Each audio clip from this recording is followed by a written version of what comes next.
So today ngayong araw mga kaboom, medyo huli yung magiging review natin since kakadating lang sa atin ng Tecno Camon 35G, which is isa to sa pinaka bang for a buck na phone na pwede mong mabili this 2024, na pwede mong makuha as low as 10,000 pesos pag mayroon kayong voucher, and sa presyo na yan may makukuha na kayo na 120Hz AMOLED display, MediaTek Dimensity 7020 na chipset na merong 8 or 12GB na RAM and 256GB or 512GB na internal storage depending sa variant na makukuha ninyo. Meron din siyang 5,000 mAh na battery capacity na capable up to 70 watts na wired charging. So base sa mga sinabi ko, para na siyang gaming phone, 'di ba?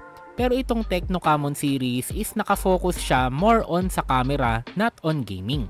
So meron siyang 50 megapixel main and selfie camera na meron namang maximum video quality na 1080p at 60fps or 2K at 30fps. Anyway, unbox muna natin ng mabilis itong Tecno Camon 35G, and kung mapapansin ninyo, may pagkalakihan yung box na dumating sa atin. Nakipag-partner kasi si Tecno kay DJI para makapagbigay ng better stabilization pag nagvi-video shoot tayo or basta every time na ginagamit natin yung camera phone natin. So to be honest mga kaboom, never pa akong gumamit ng any kind of phone gimbal since iniisip ko hindi naman kailangan, lalo na yung mga smartphones ngayon may mga built-in stabilizer na yan. And feeling ko kakailanganin mo lang yung gantong klaseng gimbal pag naka-budget smartphone ka na walang stabilizer, pero dapat bumili ka na lang ng better phone na may stabilizer, 'di ba? Kasi magkano rin yung gantong klaseng gimbal.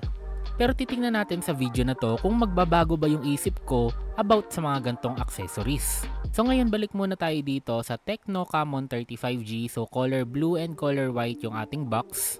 Then nandito sa likod yung ilan sa basic specs na nabanggit ko na kanina. And pag open natin, nandito yung kanyang mini box na ang laman is case, documentation, cleaning kit, at meron pa siyang tempered glass. Bukod pa to sa naka-pre-installed na mismo na screen protector.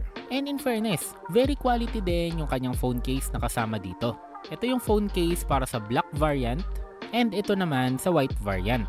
And kung mapapansin nyo, may dalawa siyang texture. Yung una is leather-like and yung pangalawa is yun yung mas makinis na part. And next, yung mismong Tecno Camon 35G na kung titignan nyo yung likod is dual tone din kagaya ng case na kasama sa kanya.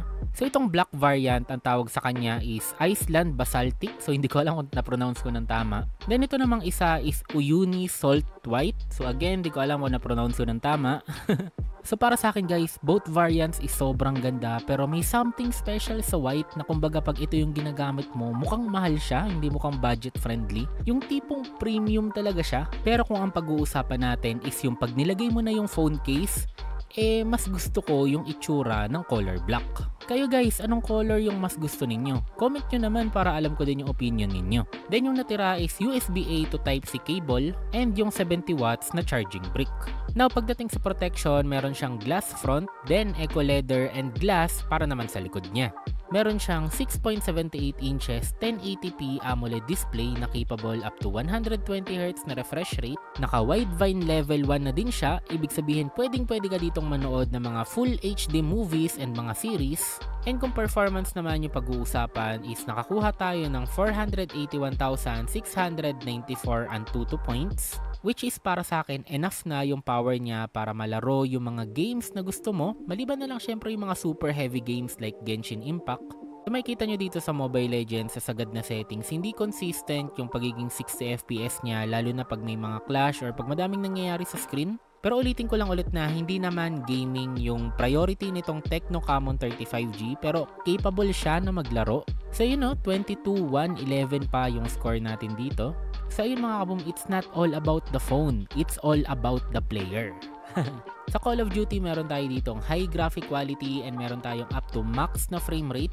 And yung game mode na nilaro ko is itong 10 versus 10, kaya talagang bakbakan talaga, ang daming mangyayari. Kaso ayun lang, kung makikita nyo yung ating FPS is medyo nag-i-struggle sa around 40 to 45 FPS lang yung pinaka nare-reach natin. Mostly nasa around 30 to 40 lang talaga siya, and mafe-feel nyo na hindi talaga siya smooth sa sagad na settings sa Call of Duty. Playable naman siya, yun nga lang kung competitive gamer ka, siguradong mafo-frustrate ka.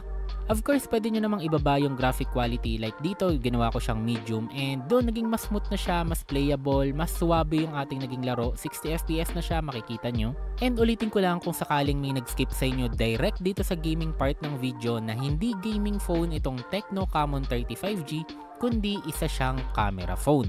Pero for the sake na makita natin yung performance niya sa gaming is tinry ko na rin siya sa Genshin Impact and makikita nyo even at low settings medyo nag-i-struggle talaga siya. But kung ibababa nyo naman siya sa lowest is of course magkakaroon tayo ng much better performance and magiging playable yung Genshin Impact. Yun nga lang pagdating sa endgame or sa mabibigat na area dito sa game is magi-struggle ulit siya even at lowest settings. Take note lang mga kaboom na hindi lang naman to sa Tecno side, so nasa optimization din to ng game mismo na nilalaro ninyo. So all I can say lang siguro is know your expectations pag binili mo yung phone na to and siguradong masasatisfy ka and magiging masaya ka. Dating naman sa Wi-Fi connection, pwede siya mag-connect sa 2.4 GHz and syempre pwede rin siya mag-connect sa mga 5 GHz connection. Tinapat ko pa nga siya sa iPhone 15 Pro and at least hindi naman siya masyadong kinain ng iPhone. And pagdating naman sa data connection, okay din naman siya, nakakasagap tayo ng magandang signal. Acceptable din yung speed, both download and upload Mbps natin is okay naman. Pero at the end of the day, nakadepende pa rin talaga to sa location and sa SIM card na ginagamit ninyo. At syempre, ang pinaka-highlight nitong Tecno Camon 30 series is itong kanyang camera. Meron siyang 50 megapixel main camera with OIS, 2 megapixel depth sensor, and meron pa siyang AI lens. Pagdating naman sa kanyang selfie camera is meron siyang 50 megapixel Samsung JN1 sensor na usually nakikita lang natin sa mga upper mid-range and flagship phones na nagawang ikabit ni Tecno dito sa Camon 30. So ito yung ilan sa mga sample shots na nakuhanan natin gamit itong Tecno Camon 35G.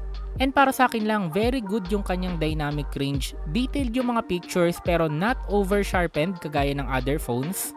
Okay na okay din para sa akin yung colors niya, hindi oversaturated na talagang hindi na realistic tignan, pero hindi siya super perfect kagaya na lang nito, parang para sa akin may pagka-pale siya ng konti. And ito naman yung example ng normal photo and ng kanyang portrait mode. And pagdating naman sa zoom niya, hindi lang siya yung basta may masabi ka lang na i-zoom mo yung phone mo, talagang usable at magagamit mo siya. Then ito naman yung mga sample shots ng 50 megapixel selfie camera niya. Nakatulad sa main camera, nagandahan din ako lalo na yung shadows and blacks niya, para sa akin okay na okay. Then ito naman is normal selfie photo versus portrait mode na nakasagad yung bokeh effect natin. So okay din siya, 'di ba? Para sa presyo nito is goods yung separation ng foreground and sa background natin. Kahit i-zoom pa natin, mas natural na siya tignan compared dun sa ibang phones na na-try ko na parang kinrap ka lang tapos binblurred yung background. So ito, mas okay talaga. And bonus na lang, meron din siyang AI generated camera mode na hindi ko honestly alam kung saan yung magagamit, pero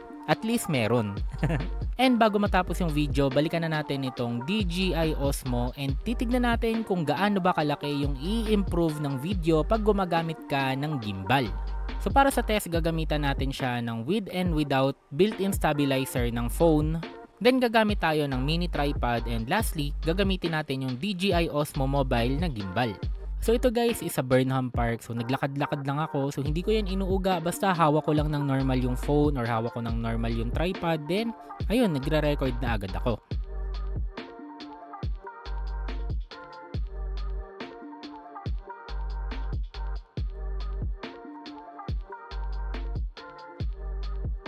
So ito guys is a session road naman, so paakyat ako, kaya naman talagang nag-ikot ako ng nag-ikot, naglakad ako ng naglakad para lang sa inyo. So based dito sa videos na kinuha natin, naging okay talaga yung quality pag ginagamitan natin ng stabilizer. Pero malaki yung difference pag gumamit talaga tayo ng dedicated stabilizer kagaya na lang nitong DJI Osmo Mobile SE. Na even sa mga video na turning shots is talagang may effect and mas maganda. Kumbaga parang mas cinematic tignan pag gumagamit kayo ng stabilizer. Pero syempre ang pinakatanong, sulit nga ba itong Tecno Camon 30 5G? Para sa akin guys is worth it siya, pero sabi ko nga kanina, know your expectations, alamin mo kung ano lang ba yung limit or yung capabilities ng phone na to. Pag iniisip mo na kaya niya lahat, okay siya sa lahat, eh mabibigo ka. Pero kung alam mo kung ano yung expectations mo para sa phone na to, alam mo kung ano yung nagagawa niya and capabilities niya, meron siya magandang display, magandang design, goods yung camera and very capable sa gaming, siguradong matutuwa at masasatisfy ka sa phone na to.